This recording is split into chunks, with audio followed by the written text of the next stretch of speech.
হাঁটা স্বাস্থ্যের জন্য অনেক উপকারী, একথা কম বেশি সবারই জানা। তাই তো স্বাস্থ্য সচেতনরা ফিট থাকতে নিয়মিত হাঁটেন। এমনকি সুস্বাস্থ্য রক্ষায় দৈনিক 30 থেকে 40 মিনিট হাঁটার পরামর্শ দেন চিকিৎসকরাও। তবে জানলে অবাক হবেন, আপনার হাঁটার ধরন কিন্তু জানান দেয় যে আপনি শারীরিক ও মানসিক কোনো সমস্যায় ভুগছেন কিনা। Association of neurocognitive and physical function with gait speed in midlife শিরোনামের একটি সমীক্ষায় দেখা গেছে, যারা ধীর গতিতে হাঁটেন তাদের মধ্যে প্রাথমিক বার্ধক্যের ঝুঁকি বেশি।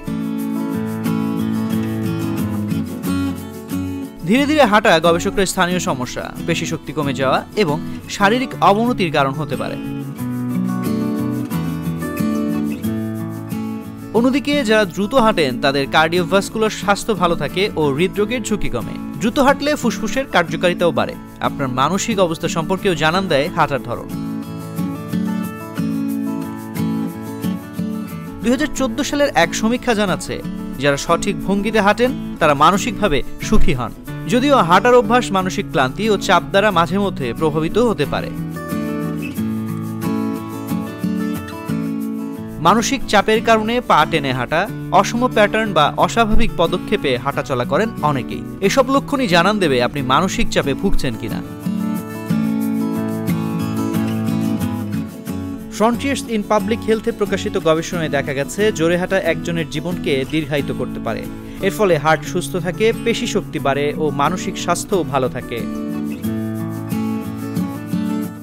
অন্যদিকে ধীরগতির পথচারীরা এসবের বিপরীত ভোগেন।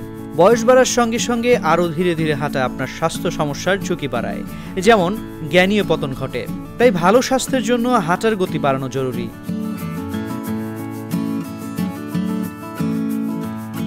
আপনি যদি লক্ষ্য করেন যে আপনি স্বাভাবিকের চেয়ে ধীর গতিতে হাঁটছেন, তবে এটি শারীরিক বা মানসিক যে কোনো সমস্যার লক্ষণ হতে পারে। তা প্রতিরোধে নিয়মিত শরীর চর্চা করুন। প্রতিদিনের হাঁটার দূরত্ব বা গতি বাড়ান ধীরে ধীরে।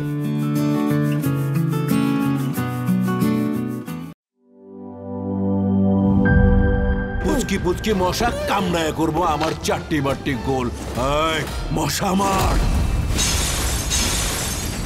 অক্টাগার্ড মশার কয়েল জম এর ডাবল অ্যাকশন ফর্মুলা 2 মিনিটে মশা দূর করে আপনাকে দেয় 12 ঘন্টার সুরক্ষা। পড়ছে জম, মশার খেল খতম।